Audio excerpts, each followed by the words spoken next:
ठीक है ठीक है। प्रॉपर्टीज देखते हैं, properties of electrostatics charge. First है एडिटिविटी ऑफ चार्ज। आपको नेम से ही आइडेंटिफाई हो रहा है एडिटिविटी। एडिटिविटी का मीन्स क्या होता है, ऐड होना। ठीक है, अब देखो चार्ज क्या है, charge is A intrinsic property. ठीक है, इंट्रिंसिक प्रॉपर्टी का मीन्स क्या होता है, जिसको और अपन ब्रेक नहीं कर सकते हैं। जैसे मास भी क्या होते हैं, इंट्रिंसिक प्रॉपर्टी होती है। ठीक है, मास मास से बना है, उसको आप किससे ब्रेक करोगे, नहीं कर सकते हैं। तो चार्ज भी क्या आपका इंट्रिंसिक प्रॉपर्टी है। ठीक है, intrinsic property. Charge is a intrinsic property of material. ठीक है, किसी मटेरियल की क्या है। अब देखते हैं additivity of charge is a property by virtue of which, जिसके द्वारा total charge of a system is obtained simply by, ठीक है, is adding the algebraical all the charges present anywhere on the system. तो आपने क्या देखा, anywhere on the system में कहीं पर भी चार्जेस हो, आपने क्या लिखा इसने, एल्जेब्रिकली क्या करो, ऐड कर दो उनको। ठीक है, अब एनीवेयर मतलब किसी भी डायरेक्शन में हो, तो डायरेक्शन का कोई इशू नहीं आया। जब डायरेक्शन का इशू नहीं आया तो अपन क्या बोल सकते हैं, charge is a scalar quantity. ठीक है, it means charges are scalars like the mass of a body. Mass क्या होता है, मास भी आपकी क्या है, स्केलर क्वांटिटी। क्योंकि इसने यहाँ पे एक वर्ड दे दिया एल्जेब्रिकली, सॉरी एनीवेयर। एनीवेयर मतलब कहीं पर भी मूवमेंट करो, कोई वो नहीं है। It means charges are scalars like the mass of a body. If a system contains n charges, मैंने माना कोई सिस्टम है, उसमें कितने चार्जेस हैं, एन नंबर्स, Q1 Q2। अब चार्ज को किससे शो करते हैं, Q से। Q1 Q2 Q3 Q4 Qn तक। Then the total charge of the system कितना हो जाएगा, Q equal to Q1 plus Q2 plus Q3 plus hence on plus Qn। Charges as magnitude only. अब देखो आपने क्या बोला, एनीवेयर मूवमेंट कर सकते हैं, डायरेक्शन नहीं है, तो हमने क्या बोला, charge as magnitude only, but no direction, कोई डायरेक्शन नहीं होगी, क्योंकि हमने क्या बता दिया, एनीवेयर हो कहीं भी, आपको उनको बस एल्जेब्रिकली सम करना है। However mass of a body is always positive. Mass आपका क्या होगा, ऑलवेज पॉजिटिव होगा, नेगेटिव नहीं होता है। बट चार्ज कैन आइदर भी पॉजिटिव और नेगेटिव। चार्ज क्या हो सकता है आपके, पॉजिटिव भी हो सकता है और नेगेटिव भी हो सकते हैं। ठीक है, अब हमें इसका ध्यान रखना पड़ेगा, कैसे पॉजिटिव और नेगेटिव। ठीक है, proper sign have to be used while adding the charges in a system. ठीक है, मैंने जैसे एक एग्जांपल लेते हैं, कोई एक सिस्टम है, ठीक है, कंटेन चार्जेस, एक सिस्टम है, उसमें चार्जेस दे रखे हैं आपके, एक दे रखा है प्लस Q माइनस का 2Q प्लस 3Q। ठीक है, देन द टोटल चार्ज कितना हो जाएगा, कैपिटल Q से कंसीडर कर लो, तो प्लस का Q माइनस का 2Q प्लस का 3Q। ठीक है, 3Q माइनस 2Q कितने बचे, प्लस के Q, तो आंसर कितना आ जाएगा आपको, प्लस के 2Q। ठीक है, हो गया क्लियर। तो चार्जेस क्या होते हैं, पॉजिटिव और नेगेटिव दोनों हो सकते हैं। तो हमें क्या दे दिया, एडिटिविटी का मतलब कितना, जो भी चार्जेस दे रखे हैं किसी भी सिस्टम में, उन सबको ऐड कर दो। देखो ऐड का मतलब सिमिलर साइन जिन पे होते हैं वो एडिशन होते हैं।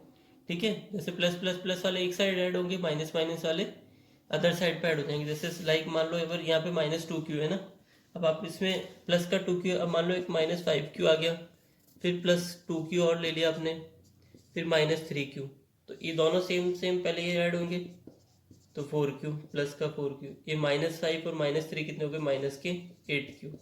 अब इसको सॉल्व करोगे तो आंसर कितना आ जाएगा, माइनस का 4Q। तो कहने का मतलब है आप बस जैसे जैसे साइन दे रखे हो, उस साइन के अकॉर्डिंग आप उनको ऐड कर दो। नेक्स्ट क्या दिया, कंजर्वेशन ऑफ चार्ज।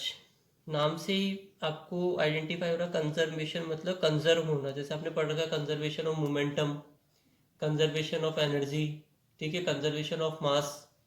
ठीक है, तो इस बार क्या है, conservation of charge. That means जैसे आपने थर्मोडाइनमिक्स में पढ़ा था, हीट थर्मोडाइनमिक सिस्टम में हमने पढ़ा था इंसुलेटेड सिस्टम, जिसमें से क्या हो सकता था, ना तो हीट इनसाइड आ सकती थी ना आउटसाइड हो सकती थी। ठीक है, तो कंजर्वेशन ऑफ चार्ज का मतलब है चार्ज का कंजर्व रहना। Is the property by virtue of which total charge of an isolated system, आ गया, आइसोलेटेड सिस्टम ऑफ थर्मोडाइनमिक्स में पढ़ के आए हो, ऑलवेज रिमेन्स कांस्टेंट और कंजर्व।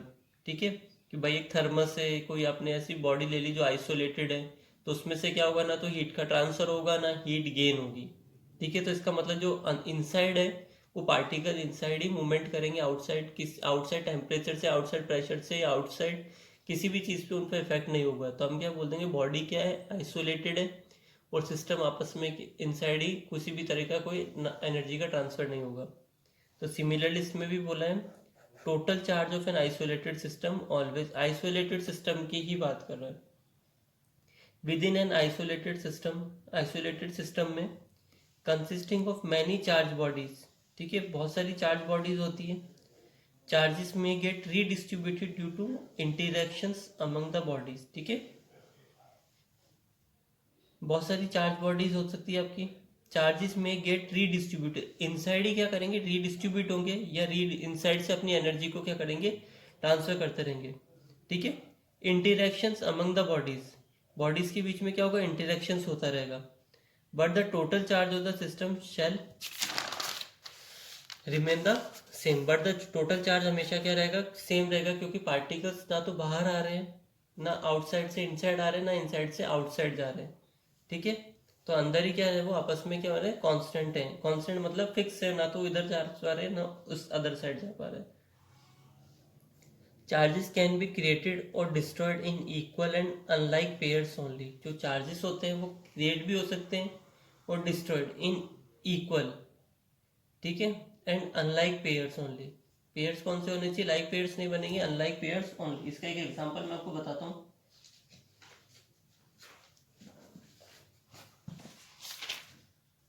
ठीक है, within an isolated system consisting of many charge bodies, ठीक है, तो चार्जेस क्या होंगे, may be get redistributed due to interaction among the bodies में क्या होगा, आपस में इंटरेक्शन होता रहेगा।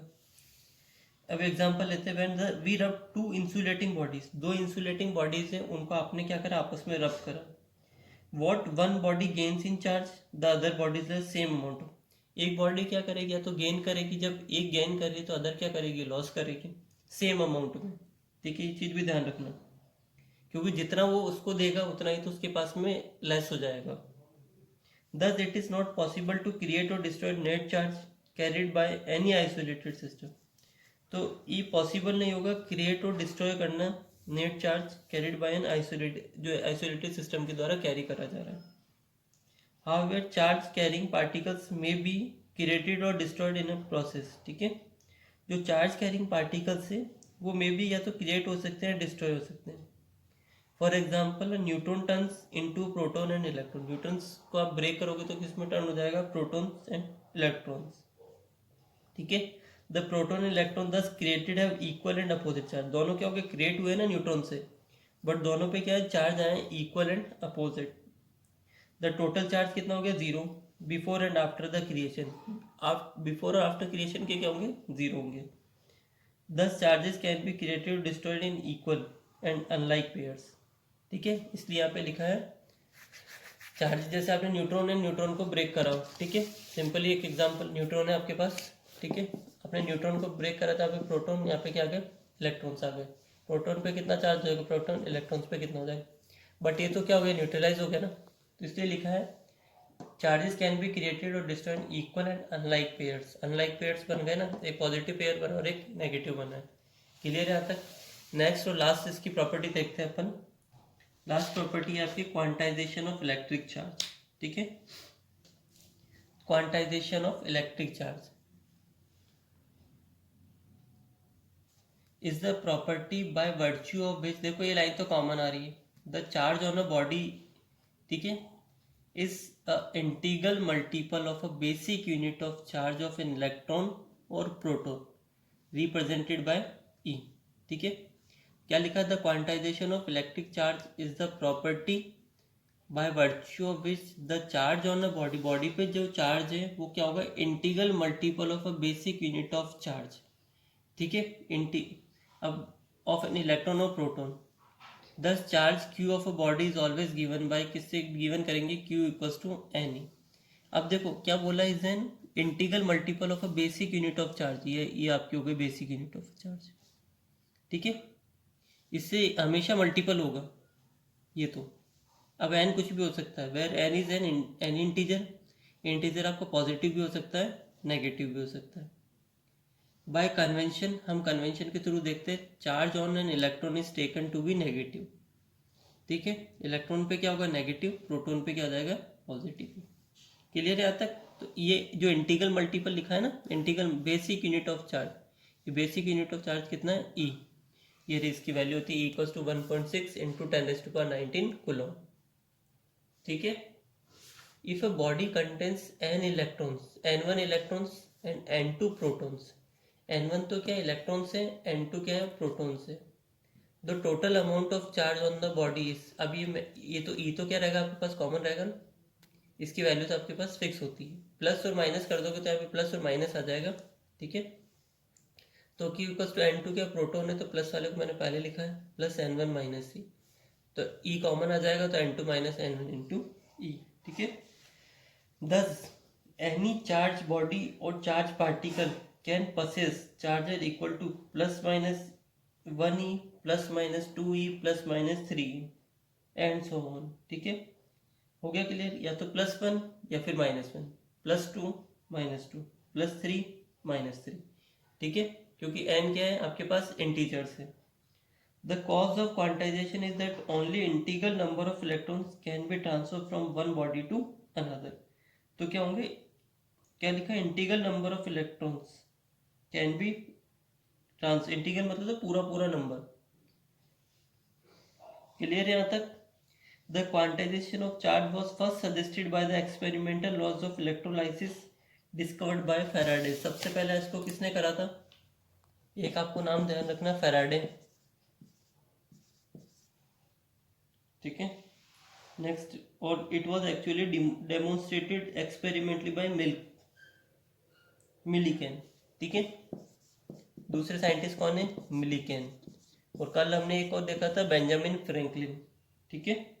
तो ये आपको कुछ इनके साइंटिस्ट इनके भी नाम ध्यान रखने हैं। अब एक क्वेश्चन है, अ चार्ज, ठीक है, ऑफ 5.8 इंटू 10⁻⁻18 कूलम पॉसिबल, क्या इतना चार्ज पॉसिबल है क्या? हमें पता है Q इक्वल्स टू कितना होता है, NE होता है, ठीक है। चार्ज हमें कितना गिवन है, Q कितना गिवन है 10, तो हमें क्या फाइंड करना है, n इक्वल्स टू कितना हो जाएगा 5.8 इंटू 10⁻⁻18, ई की वैल्यू कितनी है 1.6 इंटू 10⁻⁻19, पॉइंट से पॉइंट कट हो गया, ठीक है। अब 10⁻⁻19 है ऊपर जाएगा, हो जाएगा 58 इंटू 10⁻⁻18 प्लस 19 अपॉन कितना हो गया 16, ठीक है। तो यहाँ से कितना आ जाएगा 580 अपॉन 16।